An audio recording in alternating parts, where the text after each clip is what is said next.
Dasturimizni sportga oid xabar bilan davom ettiramiz.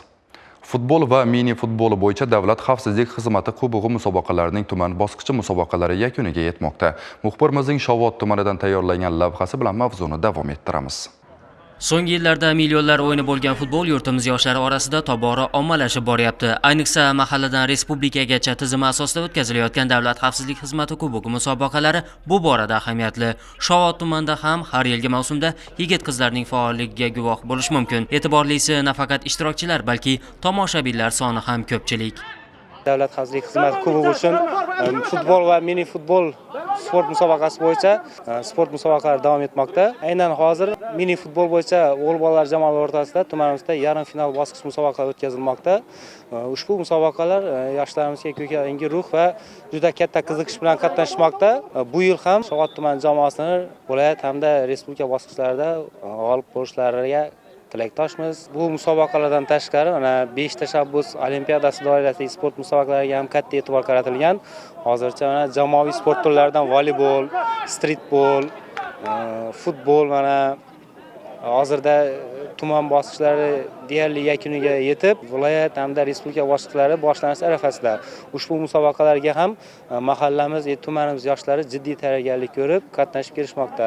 Mashg'ulotlar joyi muntazam yo'lga qo'yilgan. Bu sport yoshlarni birlashtirishda eng muhim rol o'ynaydi. Yoshlarni bo'sh vaqti mazmunli tashkil etish asosiy maqsadimiz. Ushbu yoshlarni jinoyatchilikni oldini olish, qolaversa turli xil ko'ngilsiz hodisalarni oldini olish maqsadida o'tkazib kelinmoqda. Tadbirlarimiz yil davomida o'tkaziladi va o'tkazilishdan to'xtamaydi.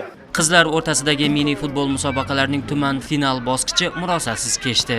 Biz Uzunko'l mahallasi yoshlari Davlat xavfsizlik xizmati kubog'ida muntazam ishtirok etib, bu yil Davlat xavfsizlik xizmati tuman bosqichi kubog'ida faxrli birinchi o'rinni oldik. Keyingi bosqichlarda ham yaxshi ishtirok etib, birinchi o'rinni olishga harakat qilamiz. Mahalladagi qizlar faol ishtirok etishdi.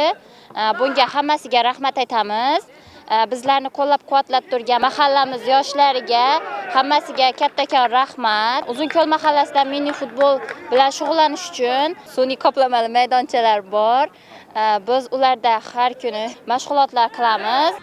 Erkaklar o'rtasidagi yarim final bahslari juda qizg'in o'tdi. Yigitlar bor kuch, imkoniyatlarni ishga solib shijoat bilan g'oliblik uchun kurashdilar. Demak, endilikda yarim finalda eng yaxshi natijani qayd etgan ikkita mahalla yigitlarning yakuniy o'yini orqali g'olib hamda viloyat bosqichida tuman sharafini qiluvchi jamoa aniqlanadi.